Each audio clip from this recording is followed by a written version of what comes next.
Hello and welcome to the portfolio management material. I'm sure you are excited to be going through this. So you've got through a lot of material so far. We're kind of past the middle of the curriculum if you're going straight through, so I guess that's something to be happy about.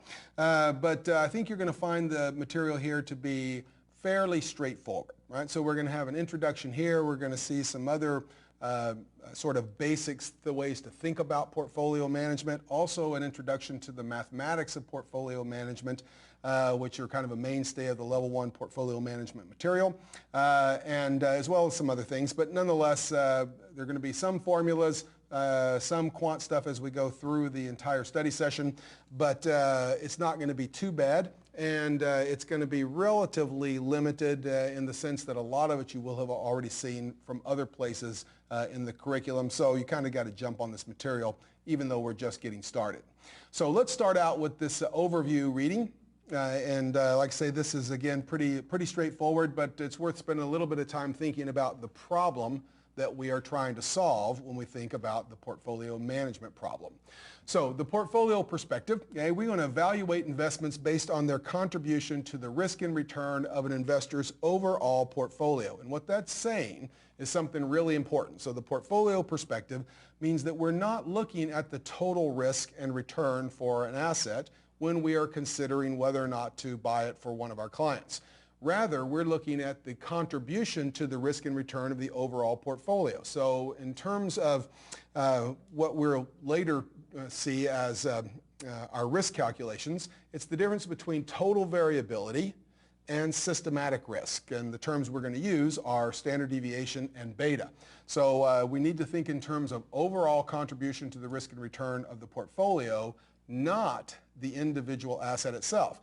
And what that does is creates a world where you can take a very risky, limited partnership type investment that has, really high standard deviation, but also low correlation with an existing portfolio. So you take this really risky investment and put it into a little old lady's pension portfolio and actually increase return at the same time you're reducing risk. Right? And if you're not familiar with that story, well, we're going to see it as we go through.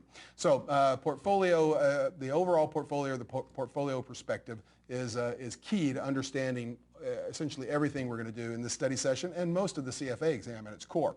So adding a risky asset can actually reduce portfolio risk. We have here the diversification ratio, which is the standard deviation of an equally weighted portfolio's returns. So take the portfolio return, say 100 securities, weight them equally, find the standard deviation, and we're going to take that and divide it by the average standard deviations of returns on the portfolio assets. So if this comes out to be, 0.6, right, then what that's telling me is that because of the diversification factors in the portfolio, we have only 60% as much risk in the portfolio as we would have if we were holding a representative asset. So we're able to get rid of 40% of the risk, the standard deviation, by taking advantage of diversification, which of course comes through looking at a portfolio perspective. So endowments, we'll talk a little bit about the different types of investors here. So endowments, these are essentially eternal organizations. They're to provide ongoing financial support for some particular cause. When they're associated with charitable causes, we frequently call them foundations. So this could be something that is supporting some sort of NGO, non-governmental organization, in their efforts to deal with childhood disease in some needy place, right? Botswana, I don't know, Zambia. So anyway, so an ongoing financial support. Well, if we are managing this endowment fund for this particular NGO, well, what are going to be the factors that affect this particular investor? Well, typically endowments are going to have really long time horizons. Why? Because they're supposed to provide support forever, right? So these are essentially eternal time horizons that we're working with. And they're going to be ongoing. They're never going to be anything but ongoing. At least that's the design behind these organizations. So the risk tolerance, these are typically viewed as a class anyway. There could be differences between endowments, but as a class, these are probably viewed as the type of investor that can have that has the highest risk tolerance. And the reason is they've got so long, right? So they've got an eternity on which to make up any ups and downs or downs in the market, and also some other factors that we won't go into here. Their income needs are relatively low. So all they're covering current spending, okay? And then their liquidity needs are also low because they have well-identified cash outflows. So we can plan for it. It's well-defined, and that means that we don't have to have big reserve buffers, essentially. Insurance companies, two kinds. We can look at P&C firms, property and casualty versus life insurance companies. They are similar on a number of dimensions, so they both have relatively high liquidity needs, both because of regulatory structure and because of this need to meet unforeseen claims from their insureds. The income needs are relatively low. Risk tolerance is low because of, maybe because of economics, but certainly because of regulatory constraints. Their time constraints or the time horizons are different. So typically a much shorter time horizon for a property and casualty company, as opposed to a life insurance company who is insuring people who, at least according to the actuarial tables, aren't going to die for 37 years, 3 months, and 4 days. So, or something like that. So a very long life ahead of these, so they're going to have a longer time horizon and consequently probably also somewhat higher risk tolerance than would be a property and casualty company. Banks, of course, banks, what they do is they rent money and then they sublet it at a higher rate. So the loans that they make to you and me, those are assets. They're liabilities to us, but they're assets to the bank. The deposits are assets to us. They're liabilities to the bank. So their loans are assets. Their excess reserves are invested primarily in fixed income and money market type securities. If they've got money that is not being loaned directly to a consumer or to a borrower in the bank market. Okay, so then what is it that they're looking at with the rest of their portfolio? We'd call those excess reserves. Okay, well, the time horizon is going to be short because deposits are very short term. The risk tolerance is going to be low, right? So they can't withstand big losses, again, because of regulatory constraints, but in this case also because of the economic underpinnings of what they do. Income needs, well, they've got to earn enough income to pay interest on their deposits and, of course, cover their operating expenses and, if you're a banker, hopefully some profit. So they do have income needs that are significant, and their liquidity needs are fairly high because a lot of times they have essentially zero maturity deposits, right? They've got at least some portion of their core deposits that are in demand deposit accounts, and there could be a run on the bank or something along those lines. So liquidity needs at banks tend to be relatively high. Other types of investors, mutual funds, and we're going to separate out mutual funds in a little more detail in a moment. Okay, but typically they have liquidity needs that are high because they have to meet redemption requirements from their shareholders. Their time horizon, risk tolerance, income needs, all these other things are going to depend on the type of fund. Okay, big difference between a emerging market equity fund and a money market mutual fund. So the type of fund is going to have a big influence on that. And also fund objectives, what is it that they say they're doing? So all those are going to be very different, and we're going to talk a little bit about those different kinds. A sovereign wealth fund. So sovereign wealth fund has investment goals that are probably as diverse as the sovereign wealth funds themselves. They are investing essentially for future generations, and they manage foreign exchange reserves out of this as well. Generally, they manage government assets. So I was reading the other night about Abu Dhabi has a sovereign wealth fund of $682 billion is what I was reading the estimate was.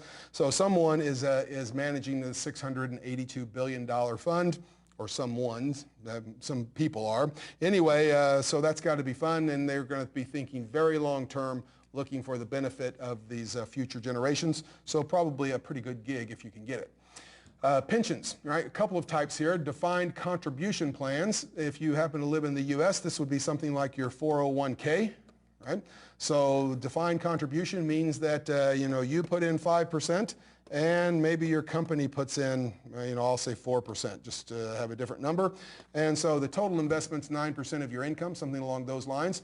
The company doesn't have to match, or doesn't have to match exactly, or can match more than what you put in. But anyway, they're going to have some predefined contribution. But the point here is that the company defines their participation in terms of the contribution. So they contribute a specific period, but they make no guarantees about future benefits. So if you're making $10,000 a month and you save 5% and the company matches that with 4%, then you're putting in $900 a month. Whatever that grows to when you retire, well, it's the employee that's going to bear the investment risk, not the firm itself. The firm meets their obligations when they make their contribution. It's a defined contribution plan. On the other hand, we also have defined benefit plans. And this is where the employer promises specific payments after you retire until you die. Usually there's some formula associated with this. It's based on, years of service, your compensation at or near retirement, those types of things. Number of years of service times some percent per year. Maybe it's 2% a year for every year you worked. So 2%, you worked there 40 years, they pay you 80% of your final or some average over the last few years of your final salary, and they do that until you die.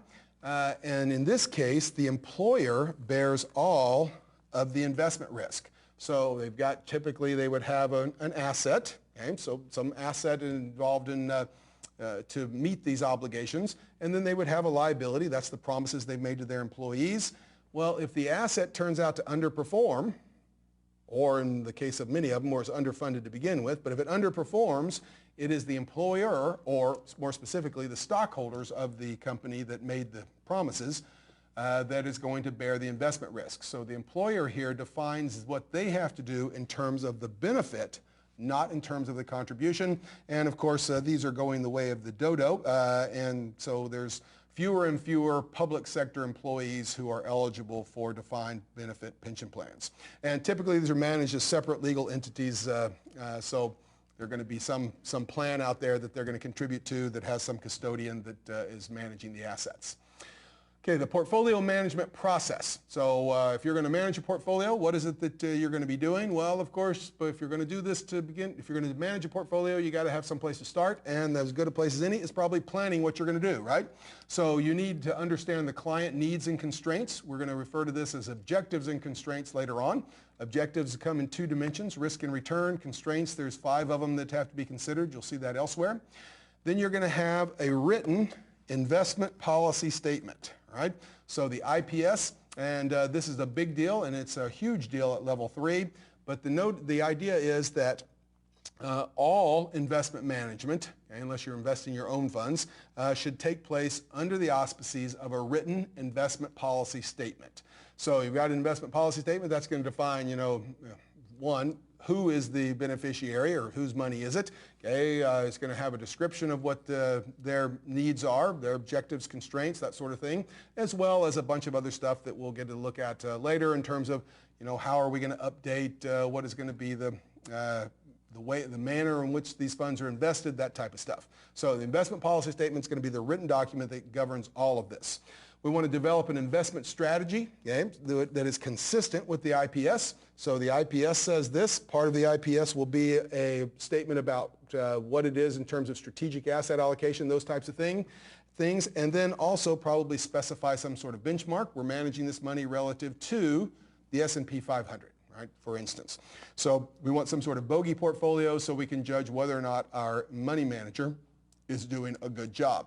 After we plan, then of course we execute. So we're going to look at the risk and return characteristics of the different asset classes. That is, we need to know expected returns. We need to know risk. We're also going to need to know the covariance between the asset classes or securities.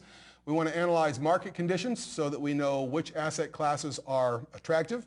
We want to identify potentially active securities within an asset class. So this means that if you look at these 2 things together, we're talking about the asset allocation decision and the security selection decision. So and we could opt out of that altogether if we went to passive investing. But if we're going to be an active investor, maybe we want to overweight equities and underweight I guess just fixed incomes is the simplest example in some periods, and have some ability for the manager to change that. Within equities, we could also say, well, let's overweight Microsoft and underweight Apple or something along those lines. Portfolio construction, of course, we need a strategic asset allocation. We're going to probably have tactical deviations from that so that we can allow for some input from the manager. That'll also include likely some individual security weightings and some risk management things, something along risk budgeting, so we can put more money into equities as long as we don't exceed total portfolio variability of X or something along those lines. And finally, once we've executed, well, we need to operationalize and then have a feedback loop so that we can see, one, how we're doing, and two, inform what we're going to do in the next period. So monitor and update investor needs. This actually shows up in the ethics material. At least annually, you've got to have an effective update where you ask probing questions of the investor. How have things changed? Do we need to be changing asset allocation based on those changes, that type of thing? We want to monitor and update market conditions, rebalance the portfolio as needed, which is a big one, and then also measure and report performance. So we got to see how we did, report that to the investor, and then of course, if we did well, they'll be happy, and if they didn't do well, then it's not going to be as good a meeting, all right? Let's think about pooled investments for a few minutes, and there's a bunch of different types of these. So pooled investments, we can work with an open-end mutual fund, right? So this is, when you think of a mutual fund, this is probably what you're thinking of. So you can purchase or redeem securities at the NAV, right? So NAV is simply net asset value, which is just the value of all the securities they're holding less any debt, divided by the number of shares outstanding. So you can purchase or redeem the securities at the NAV anytime you want. The number of shares outstanding changes with purchases and redemptions. So if somebody comes in and says, okay, I want to redeem my one share here, it's worth $150. Well, they take $150 out of the fund, and they also take one share less outstanding, right? So the net asset value per share doesn't change at the instant that somebody removes their funds. So the 157 comes out of the numerator and 1 comes out of the denominator. So the net asset you can redeem at the net asset value anytime you want. There is a fee for ongoing management services, and the fees vary wildly. So from 7 basis points to 3.5%, something like that. We also have loads. The load is an upfront charge or redemption charge. So you give them $100. They take 5 and invest 95 for you. Okay? That would be an upfront charge. Or redemption charge. You put in some money, it grew to $100. You go to take it out, and they send you $95 and call it good. So they can have upfront charges, redemption charges, or both. They are also no-load funds. I'm personally an advocate of these. Anyway, no-load funds don't have either type, upfront or redemption charge, although they will still have some management fees. So there are costs in the simplest world. There are costs associated with managing a portfolio. It's passive, completely passive, ultimately passive. Well, they still have to see when the universe changes. So if it's managed the S&P, occasionally that changes. They have to send out statements. They have to pay security and compliance, all those types of things. So you're always going to have at least some ongoing fees, management fees associated with a mutual fund. So that's going to be an open-ended fund. And the idea is you can always buy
or sell, that is redeem or purchase more of the fund at its net asset value.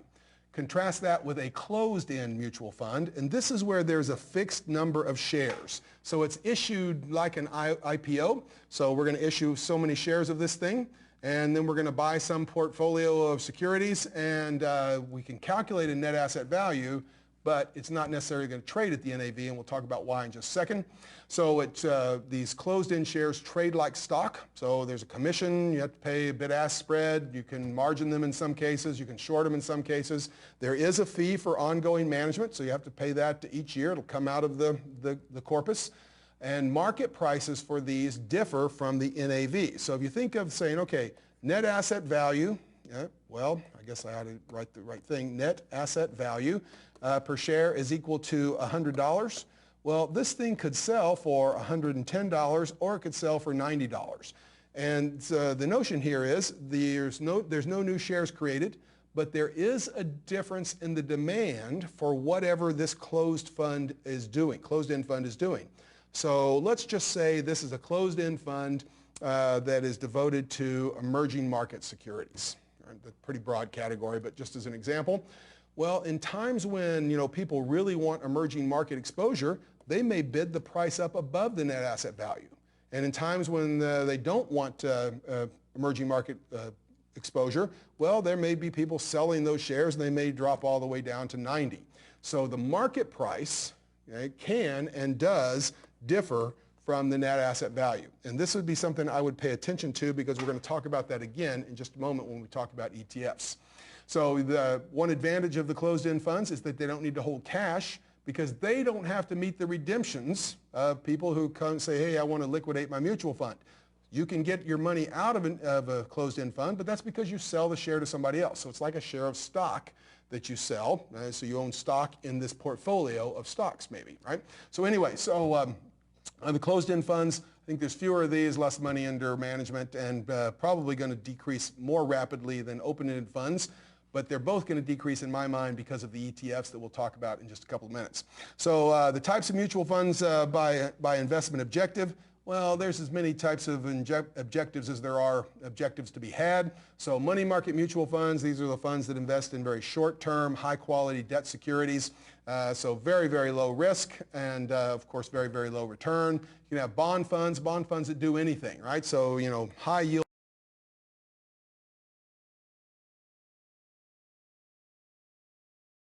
bond funds or junk bonds, global, worldwide, domestic, government, corporate, long-term, short-term, tax-exempt, long duration, short duration, left-handed managers, whatever it happens to be. So lots of different mutual funds out there that deal with fixed income securities. So you can find one that does whatever it is you're looking for. Stock funds would be the same way. So you can have, broad universes or narrow universes. It could be active or passively managed. You can have it for, different sectors. You can have it for over size, value ranges. You can have it for countries. Whatever it is you're looking for, you can find a mutual fund, either an equity fund. You can certainly find an equity fund, probably find a bond fund that would give you exposure there. And then there's also balanced funds, and these are ones that do more than one asset class. So a balanced fund would be something like, we're going to manage for 70% equity and 30% debt, or a life cycle fund. They'll keep you in a asset in an allocation range appropriate to your age if you think there is an appropriate allocation life cycle, those types of things. So those balanced funds are going to have some assets in one asset class and some assets from another asset class typically, and they're going to try to trade those off. So what about other pooled investments? Well, this is the ETFs that I alluded to earlier. So I think this is a relatively simple view of ETFs, but nonetheless, it's okay for an introduction.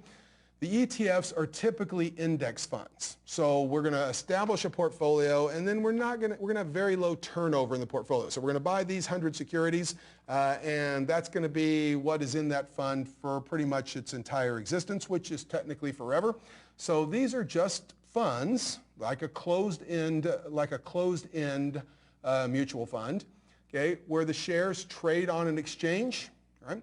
And the underlying portfolio is an index. So it could be Indonesia index, it could be Japan, it could be the Pacific Rim, it could be US, it could be, a technology index, it could be a value index, it could be anything else. So they trade like shares of a closed-end fund. You can short them, you can margin them. The dividends are typically paid out. And they may have tax advantages over the open-end index funds just because of the way they buy and sell. So even though they may both have low turnover, well, the fact that you can get in and out of this as a security rather than having to pay the taxes on the underlying components would make the tax implications different and better in many countries. Now, the thing that I want you to focus on here is this next to the bottom bullet point, and that is this idea of in-kind purchases and redemptions to keep the market price close to NAV. So remember, if the net asset value is 100, was the example we used for closed-end funds, and we said, oh, well, this may go up to 110 and down to 90, and that would be a really big deviation. But nonetheless, when we talk about an exchange-traded fund, it can trade at a value other than its NAV. But it's going to be close to its NAV, and here's the reason. So if this is an index fund, whoever starts this index fund says we're going to issue these shares, we're going to buy this portfolio, and the portfolio is a list of securities, right? And each of those securities has a value associated with it. I own this many shares, they're worth $10 a share, and you can add it all up. Well, if it ever gets to the point where this was trading at $120, right? Well, then what we could do is buy a share, and say, okay, I want the securities instead of the share, and we could take the securities out, and we could sell them for $120. So we could buy them for $100 and sell them for $120. We'd have the transactions cost. That would be an in-kind redemption. So instead of saying, I'm going to give you back my share, I don't want you to give me money, I want you to give me the actual underlying shares. And if it got down to $80, then we could do the opposite, right? So we could have a purchase, which means we could go out and buy the securities, and I may have gotten those backwards. Redemption, yeah, I told the story backwards. Anyway, the point is we could go out and buy $80 worth of securities, create a share, and then sell that for $100. So the fact that we can arbitrage away differences, for these in-kind, using these in-kind purchases and redemptions, keep this market price really close to the NAV. Now, I've lied to you a little. You and I can't do the in-kind purchases and redemptions, but there is a market specialist who can. So if the deviations get too big, then they will take advantage of the arbitrage, and they're actually incentivized to do it. It's not like it's an evil thing, because if the values go up, well, what we want them doing is buying shares, and we want them to buy the shares and sell the individual securities, because that drives up share price, drives down security price, and pushes the prices closer together, and just the opposite if the prices drop, right? So we want this process of arbitrage to keep the NAV close to the net, keep the selling price close to the NAV. And it's the market makers who are charged with doing this, and in fact incentivized to, and it's good for everybody because it keeps the actual price close to the net asset value, which is what we want, because we buy these funds for particular exposure. We want something in particular when we buy these funds. We want exposure to the Indonesian market, right? Indonesian equities.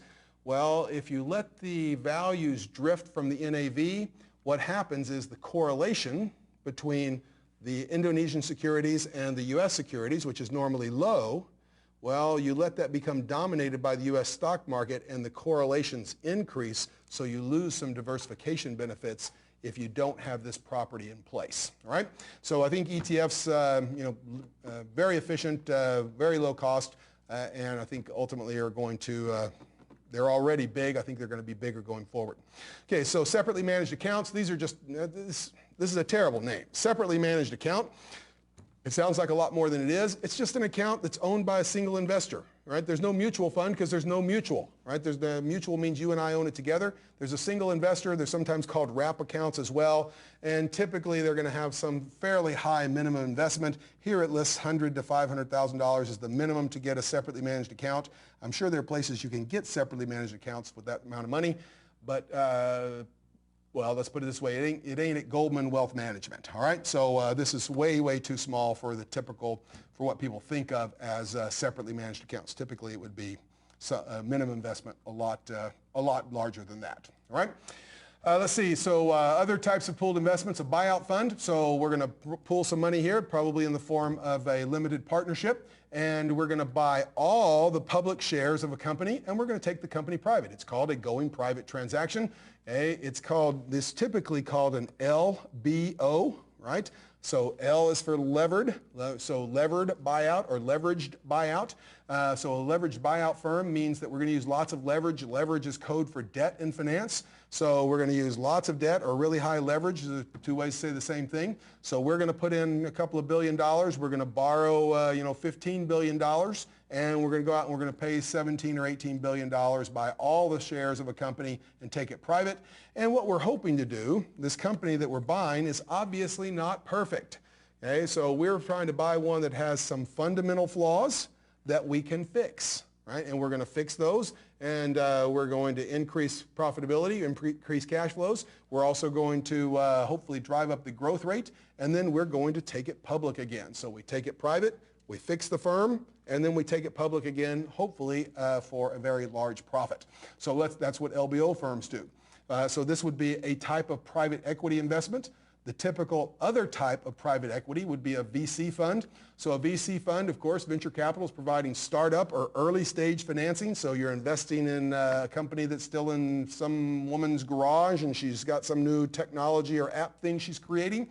It's very early stage. You expect to have significant numbers of failures. So if you think, okay, I'm going to have a VC fund, I'm going to buy 10 companies. Well, 2, 3, 4 of those are going to be complete losses. 2, 3, 4 of them are going to have, returns of from 0 to 100%. Of course, 0 is a lot better than minus 100, right? 0 to 100%. But you're going to have 1 or 2 up there that are going to be, home run, grand slam type things. And I forget the number, but so one of the early VC investors in Google invested a few $1 million. I forget what it was. Maybe it was 10 million, but brought home like $1 billion at the IPO or something. So, the payoffs can be extraordinary, right? Anyway, so it's the success. It is a few big successes that drive the returns for the whole fund. So you expect some failures, some modest type things, and then a couple of home runs. That's what drives the returns in the VC market. So active, and you're going to think that, or if you're a VC, you're going to have active management of the portfolio companies. That means that it's not like a paper investment. You're not a mutual fund that buys a few thousand shares of stock in Microsoft or in GM or whatever it happens to be. You're going to have a seat on the board, or someone on your firm is going to have a seat on the board, and you're going to talk actively with production managers and research scientists and that type of thing. So there's much more active involvement between the providers of capital and the management of the enterprise when we're talking about a VC portfolio company. Okay, hedge funds. Hedge funds, these are investment pools of money that are not registered to offer shares to the public, right? They have to sell to a small number of accredited investors. Accreditation typically means that you have lots of money, so you've got some minimum financial requirements that you have to meet. Typically, to get into one of these, at least a good one, there's going to be a high minimum investment. You can't get in with $127. They're going to use, at least at times, a lot of leverage, and they're going to access derivatives when they need to. And there's as many strategies as you can think of for hedge funds. So you can have a long short, that is combine a long position and a short position in the same industry. One you think is going to go up, one you think is going to go down, that type of stuff. You can have global macro, looking at currency changes. You can have event driven, you name it. Okay, then you can have it working for you in a hedge fund somewhere. And of course, across the quality dimension, good hedge funds are really willing to pay for top analysts. So they do well. They don't have to report their results, so they can be really nimble. But there's also a quality spectrum here because everybody wants to call themselves a hedge fund, so you have to be a little careful about that. So that's our introduction to portfolio management here in terms of the types of assets that we can put into our portfolio, the IPS, the way we're going to think about it, that is the portfolio perspective. But there's still a lot of detail that we have to get through in terms of the fundamental relationships between securities, the notion of risk management, and those types of things in order to have a good introduction to portfolio management as a topic. And that's why there's more than one reading in this study session.